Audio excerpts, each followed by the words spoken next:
नमस्ते मित्रों। आज के वीडियो में हम आपको कार्तिक मास के 26वें अध्याय की कथा सुना रहे हैं। देवगणों के ऐसे वचन सुनकर धर्मदंत ने कहा, सब मनुष्य भगवान विष्णु की प्रसन्नता के लिए विधिवत आराधना, यज्ञ, दान, व्रत, तीर्थ तथा आदि करते हैं, किंतु ऐसा कोई सरल उपाय बताओ जिसके करने से इन सब का फल प्राप्त हो। तब गणों ने कहा, हे द्विजश्रेष्ठ, आपका प्रश्न बड़ा ही श्रेष्ठ है। हम आपको भगवान विष्णु को शीघ्र प्रसन्न करने वाला एक उपाय बताते हैं। हम इतिहास सहित प्राचीन वृतांत सुनाते हैं, सावधानी से सुनो। प्राचीन काल में कांचीपुरी में चोल नामक चक्रवर्ती राजा राज्य करता था। उसी के नाम से उसके देश का नाम भी था। चोल देश ही प्रसिद्ध था। राजा चोल के राज्य में कोई भी प्राणी दरिद्र, दुखी, पापी व रोगी न था। यह सब राजा के यज्ञ करने का प्रभाव था। ताम्रपर्णी नदी के दोनों किनारों पर सोने के यज्ञ स्तंभ सुशोभित थे। हे द्विजवर, एक दिन वह राजा भगवान विष्णु के पास गया। भगवान उस समय शेष शैया पर योग निद्रा के बस सो रहे थे। राजा ने उनकी मणियों, मोतियों और स्वर्ण के दिव्य फलों फूलों द्वारा पूजा की। वह साष्टांग प्रणाम करके भगवान के चरणों के पास ही बैठ गया। थोड़ी देर के बाद राजा ने अपनी नगरी कांचीपुरी में के ब्राह्मण विष्णुदास को वहां आते हुए देखा। विष्णुदास भगवान की पूजा के लिए तुलसी दल और जल लिए हुए था। विष्णुदास ने कहा, वहां आकर भगवान विष्णु को विष्णु सूक्त मंत्रोच्चारण द्वारा स्नान करवाकर मंजरी तथा दलों से उनका विधिवत पूजन किया।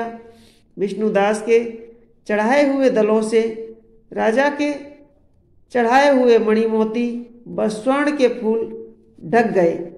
राजा यह देखकर क्रोध में भरकर बोला, ढोंगी मूर्ख, तूने मेरी चढ़ाई हुई मणियों, मोतियों व सोने की फूलों को तुलसी दल व अपने सारे फूलों से ढक दिया है।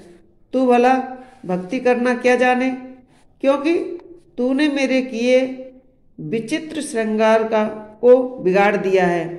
राजा की बात सुनकर विष्णु को भी क्रोध चढ़ गया और वह राजा के गौरव को तुच्छ समझकर कहने लगा, हे राजन, तुम भक्ति करना नहीं जानते हो। तुमको अपने धन का घमंड है। बताओ, आज से पहले तुमने भगवान के कितने व्रत किए हैं? देवगण ने कहा। ब्राह्मण के ऐसे वचन सुनकर राजा ने घमंड से हंसकर कहा, हे विप्र, भगवान की भक्ति के अभिमान से यदि तू ऐसी बात कह रहा है तो मैं पूछता हूँ, तेरे जैसा भीख मांगे ब्राह्मण में भगवान की भक्ति ही कितनी है? क्योंकि तुमने आज तक भगवान की प्रसन्नता के लिए कुछ भी नहीं किया, ना तो कोई मंदिर ही बनवाया है। तुम भला इस प्रकार की भक्ति का जैसी कि तुम कर रहे हो क्या गर्व है? क्या गर्व कर सकते हो? यहाँ जितने भी ब्राह्मण बैठे हैं, मेरी बात को ध्यानपूर्वक सुने और देखें कि भगवान के दर्शन मुझे होते हैं या कि उसे। इसके बाद दोनों की भक्ति के संबंध में आप लोग जान लेंगे। देवगणों ने कहा कि ऐसा कहकर राजा अपने महल में चला गया और वहां जाकर उसने अपने पुरोहित मुद्गल को आचार्य बनाकर विष्णु यज्ञ आरंभ किया। उसने उस यज्ञ में अनेक ऋषियों मुनियों को बुलाया। उनको बहुत सा अनाज और नगदी आदि दक्षिणा दी। उधर विष्णुदास भी अपने मंदिर में ही रहकर भगवान की प्रसन्नता के लिए व्रत करने लगा।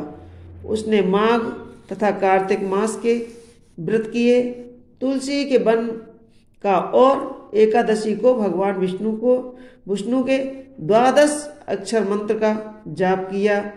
वह भगवान को प्रसन्न करने के लिए गीत गाता रहा और नृत्य करता रहा। नित्य प्रति व्रत करता था, भूमि पर सोता रहे,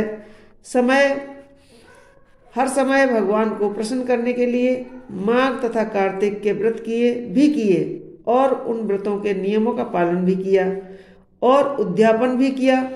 और इस प्रकार राजा चोल और विष्णुदास द्वारा आराधना करते हुए बहुत दिन बीत गए।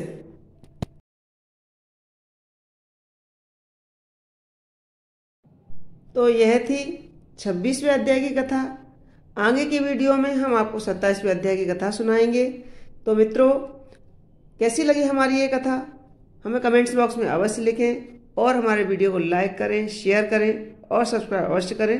बोलो विष्णु भगवान की जय। धन्यवाद।